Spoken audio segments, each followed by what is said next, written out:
You've tuned into The Mountain Gardener with your host, Ken Lane. Gardening, it can be challenging, but with these simple insider tips, you'll reap huge rewards.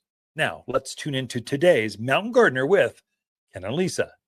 And back in the studio is Lisa Watters-Lain. She comes each week just to inspire us, to share some garden insight that, well, we just want a woman's perspective sometimes, because otherwise all the garden shows are put together by men. It's just kind of like, oh, here we go. This is like bib overalls, and except for TikTok. Well, Martha, okay, there we go. But she's more recipes and decorations with the garden segment. Did you see her swimsuit cover? Oh, yeah, I did. Yeah. I didn't. How could I miss that? I don't know. You're talking to every man out there's tuned in. It's Sports Illustrated swimsuit edition. We've all been watching that since the 70s. Martha was a surprise. She's what, in her 80s? Yep. They did a good job. Hey, good for her. Yep. Yes, I wouldn't do it. And I'm in my 50s. Well, I think you're a hottie out on the lake. No matter what, you still catch my eye. Uh-huh. Never mind. I don't even know. That's my John Wayne said this. Anyway. Why'd you go to John Wayne? Gardening. So gardening. What kind of gardening information? Gardening. So we're in summer now. Yes, we are. At that summer, solstice is here. Yes. So there are shrubs that do better in the summer heat. Oh yeah. That perfectly happy out there blooming in the sun in the summer. So I thought we'd talk about some of those.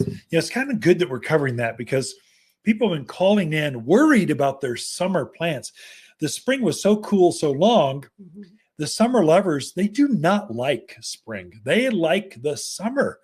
They want to be out when the lizards and the snakes and when the condors are flying overhead. They want to be, they're summer lovers, not spring lovers. That is very true.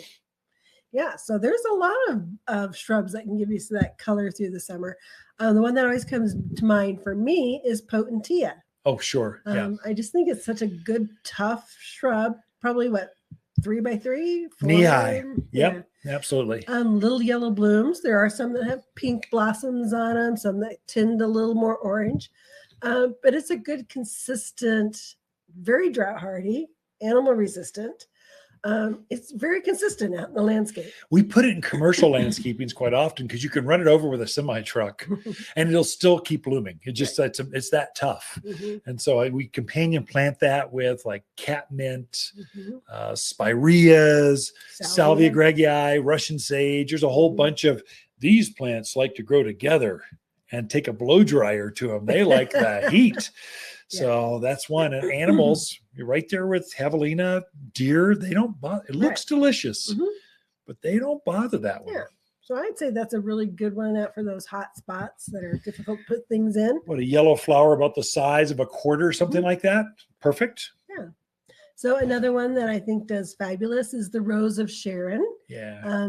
A type of hibiscus. So those, it's not the great big bloom like you see on the tropicals, but you get a lot of blooms on a plant. They come in pinks and whites and purples and reds and double flower, single flower, variegated flower. Yeah, so very versatile, very nice to put out there in the yard. That's tall though, man. It gets big. Up. That's lilac size. Right. We're getting like traditional lilac. That gets easily head high plus 2-3 feet unless you keep it trimmed. And literally, you and I have had some Rose of Sharon's or hibiscus that have had so many flowers, we had to stake it back up because it just was so laden with flowers, you couldn't see the foliage. It's an amazing plant. It is. So that's another good one that I really like. What about just roses? Yeah. Rose of Sharon. Well, summer bloom. They look great in the spring and the fall. They'll have everbloomers have flowers on them year round. Yeah. I think the shrub roses do better in the heat and in blooming. I think they're more of a continual bloomer than, say, the hybrid tea or the grandifloras. So definitely those are. And Monrovia has some really nice kind of new ones in their perfume line, nice. They call them. Shrub rose, but perfumed or fragrant. Very fragrant, too. I was very impressed on the smell on them. And it takes a lot for me to smell things nowadays, but I could smell those. So very, very fragrant. Butterfly bush. Classic. Yeah. Yeah. And that's another one that can get big. Certain Black Knight, Pink Delight, those are the ones that get 6-8 feet tall. Definitely get huge.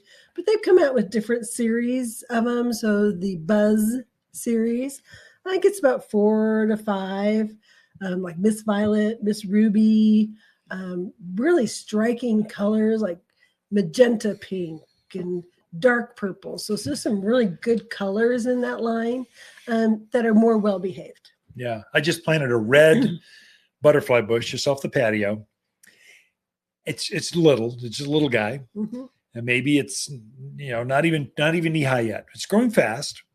And I was cleaning up some mimosa trees, the dead branches, and I dropped some on it. And it just smacked it.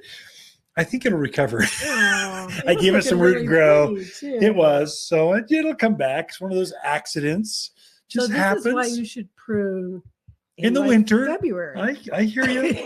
I just didn't. So I had some dead branches that were bothering me. I was taking them out. And then it took out our brand new butterfly. You know what? We own a garden center. If it doesn't make it, I'll bring home another one. I was looking so happy.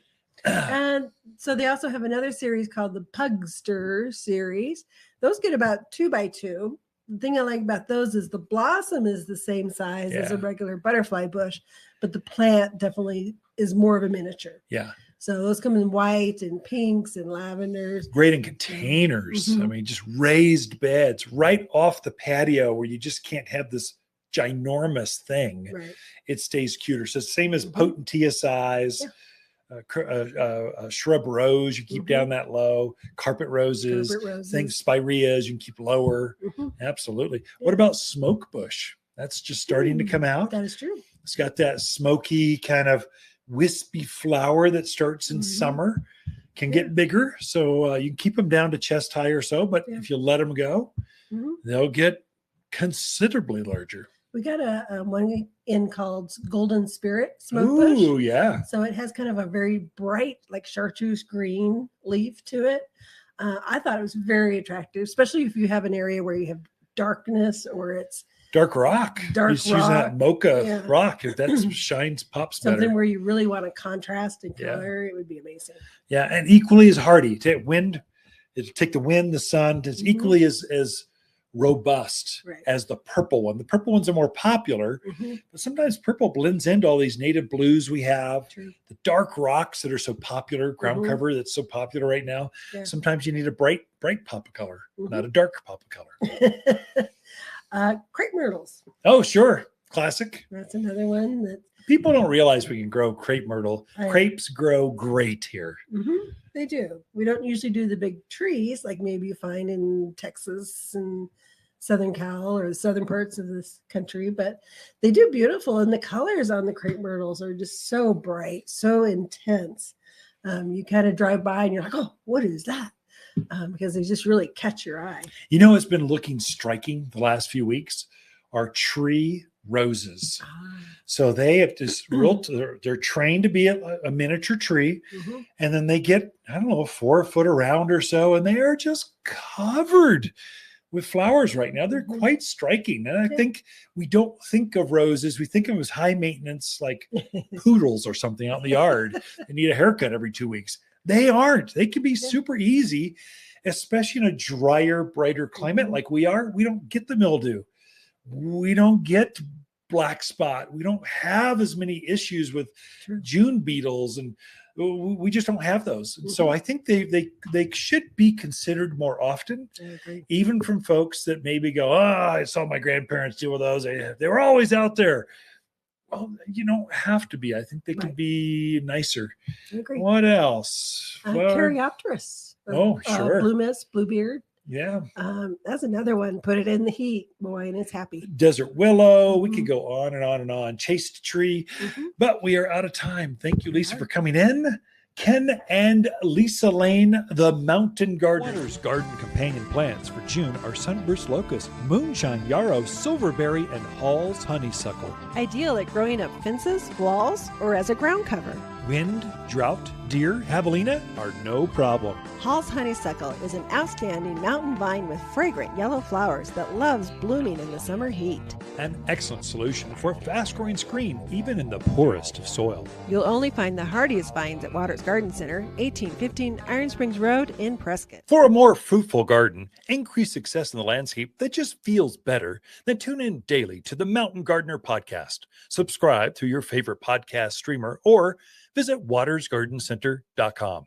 Better yet, visit me directly right here at Watters Garden Center. Thanks for tuning in.